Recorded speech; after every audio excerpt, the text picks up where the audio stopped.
thank Anglican Aid for the sponsorship that you gave me. I studied a diploma in theology at Bunda Bible College. Thank you so much. Reverend David is one of 2,000 pastors trained with support from Anglican Aid in the last 5 years. When you give to Anglican Aid's Global Anglican Communion Fund, you'll help resource the world's poorest diocese to preach Christ faithfully and care for people in need. Visit anglicanaid.org. Hey, Dominic Still here, coming to you live from Abuja, Nigeria for The Pastor's Heart, and we're brought to you by anglicanaid.org. My guest, Mwita Akiri, and former Bishop of Tarime in Tanzania, and really the coordinator for gafcon for Tanzania. Lots of people, as we've come towards this conference, and really it's come to crunch time of am I going to continue to align myself with, if you like, the apostate structures of Canterbury or the future, the global Anglican futures movement. They're making decisions. How are your conversations with peers going along those lines? Well, thank you, Dominic. To be honest, I think there are historic connections that Africa has with the Church of England, with the See of Canterbury. That's one thing. But in terms of mission, I think most people would agree with me that the old Canterbury structures are no longer going to serve mission in the Anglican Communion.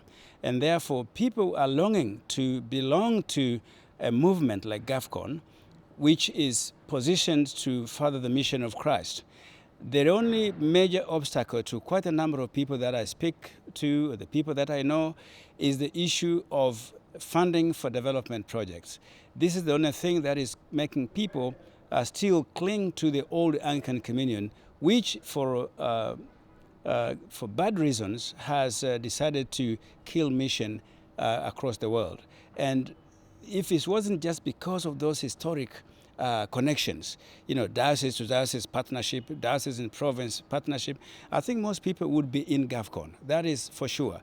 So I hope that here in Abuja, those of us who have come will be able to send a message to the rest of our brothers and sisters in Africa that gafcon is now forming what we call the Global Anglican Communion, a truly global movement, not just something that is colonial, old structure that people feel good about it, but for us, I think this is the moment. I mean, if we just jump in there, Anglican Aid are really looking to try and help some of those aid structures and take that place of supplying funding for projects in those kind of places that you're talking about. Sure, and I think I applaud Anglican Aid as being the organization that's now taking over within the Communion the support for community development projects.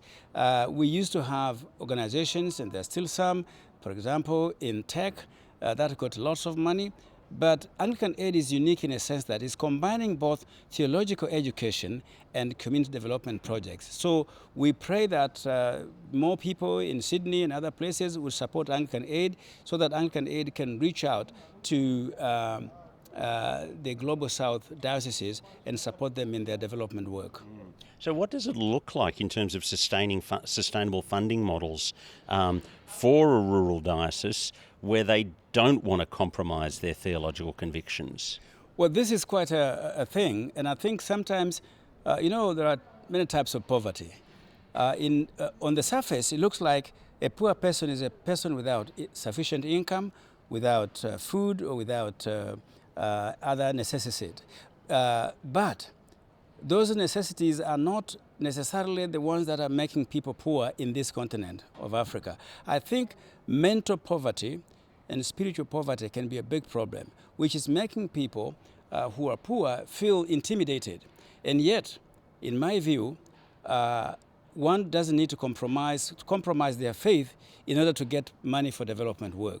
Still, there is a lot that we can do even in our poor situations, poor contexts, to be able to remain faithful to the gospel of Christ without compromising that faith for the sake of development projects. So my appeal to my brothers and sisters, having been a diocesan bishop for 15 years until I retired last year, and having worked in an area where both resources financial and human are very little, but growing the church and remaining faithful to the gospel. So I think remaining faithful to the gospel is essential regardless of all these other issues of poverty that people face in their normal situations in the rural areas. I was excited to hear that your successor in Tarime is here at GAFCON, this conference. Yes, John Nyaitara Msoma is the Bishop of Tarime now. Luckily, he's joined gafcon Tanzania and is at this conference. Yeah. Now, how does girls' education has been something that the time I've known you has been a big thing for you to champion. Why is that so significant in your part of? I mean, just near the Serengeti, there's female genital mutilation, that kind of thing. What are you doing to combat all of that? Yeah, our first goal is to stop early marriages, what we call child marriages, because girls at the age of 15 or 16 get married. These are children, and you know the reason why. They didn't go past 7 years schooling, which is primary school level. So what we've done is to seek partners, Anglican Aid and others, to build a school for girls, a boarding school for girls, so that they can actually go beyond the 7 years schooling, do secondary education, and thereafter, God willing, they get to high school and then get to education. Now, it's not just about a temporary thing of stopping early marriage. It's also about creating champions of change. If these people can learn in a Christian environment and then study, not be circumcised or have their genitals mutilated, then they can come back and tell the story. You know, you don't have to be enslaved by this culture to be able to be a human being. I mean, you can be fully human within or in Jesus Christ and still be able to pursue education and become a normal person in a society like ours, where female genital mutilation is one of the elements of traditional religion. So we are really hoping that in the long run, we will create an army of girls who can say, I love Jesus, but I'm also educated, and I don't have to be mutilated to have a place in society. So that's what we're trying to do. I mean, I'm just so impressed and so thankful. And when we were able to visit you a year or so ago, and my wife and I were able to visit you, and I do know that my wife particularly, but also me, just thought this is a great work. And we're so thankful for the work that AnglicanAid.org are doing in facilitating that.